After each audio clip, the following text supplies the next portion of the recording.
जय माता जी। मैं संध्या शर्मा। जैसे कि आप जानते हैं कि मैं इस चैनल के माध्यम से आपके साथ जो भी बातें करती हूँ वो सनातन धर्म की रीति रिवाज और परंपराओं पर आधारित होता है कि उस परंपराओं और रीति रिवाज के अंदर ज्योतिष कहाँ छुपा हुआ था। हमारे बड़े बुजुर्ग और ऋषि मुनि जिनको ये लगा कि शायद हम ज्योतिष को इतनी आसानी से नहीं अपना पाएंगे अपने जीवन में, तो उन्होंने उन चीज़ों को परंपराओं और रीति रिवाज के नाम पर शामिल कर दिया और हमने बड़े ही आराम से उस परंपराओं का निर्वहन करते चले आ रहे हैं।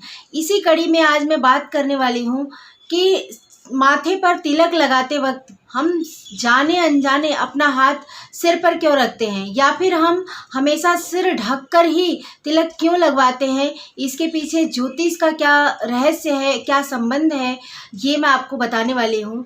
जैसा कि आप जानते हैं कि सनातन धर्म के अंदर कहा जाता है कि सूना माथा असुरक्षा और अशुभता का प्रतीक माना जाता है। यानी ऐसे इंसान को कभी भी कोई भी बड़ी अशुभ समाचार या कोई भी असुरक्षा घेर सकती है। इसीलिए जब भी वो इंसान अपने घर से बाहर निकले या किसी भी काम के लिए जाए, कोई खास काम है, तो अपने माथे पर तिलक अवश्य लगा कर जाए। ऐसा सनातन धर्म की मान्यता है। लेकिन अब देखते हैं कि सनातन धर्म के अंदर जब हम तिलक लगाते हैं तो हम अपना सर क्यों ढकते हैं, हम अपना हाथ अपने सिर पर क्यों रखते हैं, इसके पीछे क्या रहस्य है, क्या महत्व है, ये जानते हैं।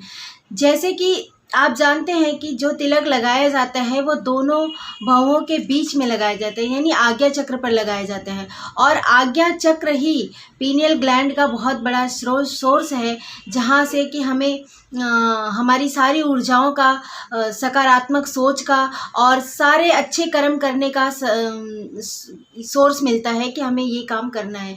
लेकिन अगर हम वो तिलक लगाते हैं वहाँ पे आज्ञा चक्र पर, ताकि वो सारे सोर्स जनरेट रहे और हम पॉजिटिव एनर्जी के साथ अपने काम को अंजाम दे सके। इसका साइंटिफिक रीज़न भी है कि जब आज्ञा चक्र पर तिलक लगाते हैं तब कहीं ना कहीं हमारा कंसंट्रेशन बढ़ता है, हमारी काम करने की क्षमता बढ़ती है और हम जिस काम के लिए जा रहे होते हैं वो काम सक्सेस करके ही हम घर लौटेंगे, ऐसी मान्यता के साथ भी तिलक लगाते हैं। लेकिन जब हम खुले माथे के साथ ये तिलक लगा देते हैं तो ये सारी ऊर्जा ऊपर की तरफ चली जाती है, जो कि हमारे ऑरा मंडल से बाहर चली जाती है।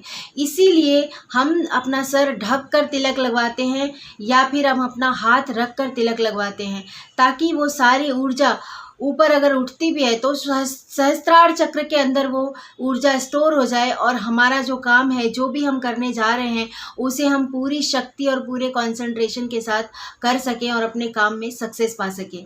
ये तो है साइंस का विधान, ये साइंस और एस्ट्रोलॉजी कहती है। अपने प्राचीन काल को देखेंगे, जब राजा महाराजाओं का काल हुआ करता था, तब वो लोग भी जब भी अपने युद्ध क्षेत्र के लिए जाते थे, किसी देश काल परिस्थिति में जब उनका किसी से युद्ध होता था, तब वो जब लड़ाई के मैदान में जाते थे तब वो भी अपने माथे पर तिलक लगवा कर जाते थे, खासकर अपनी रानी से।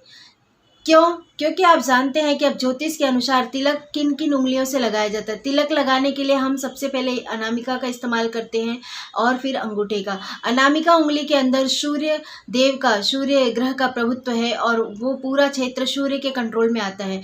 तो इसीलिए कहते हैं कि जब सूर्य की उंगली से माथे पर तिलक करते हैं तो माना जाता है कि आप जिस भी काम के लिए जा रहे हैं, जो भी आप करना चाहते हैं, उस काम में आपकी शक्ति और आपका तेज सूरज की तरह हो, आपकी चमक सूरज की तरह हो, आपका काम कभी भी अस्त ना हो, आपका नाम कभी भी अस्त ना हो। इसलिए अनामिका उंगली से तिलक लगाया जाता है।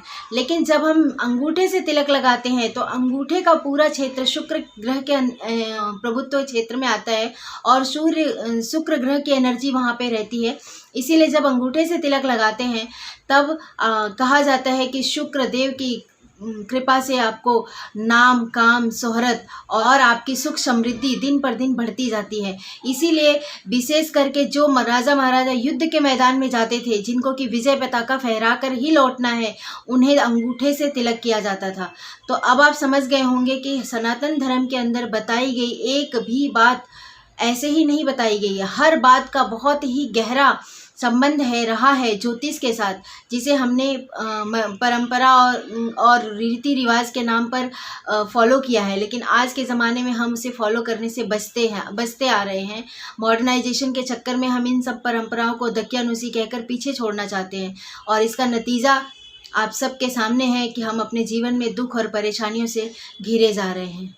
तो आप भी अपने सनातन धर्म को जानिए, उसकी परंपराओं को पहचानिए और उसके महत्व को जानकर अपने जीवन में अपनाइए और अपने परिवार को इन मुसीबतों से बचाइए। तो आज के लिए बस इतना ही। माता रानी आप सबको सुखी रखें, स्वस्थ रखें, मस्त रखें। जय माता जी।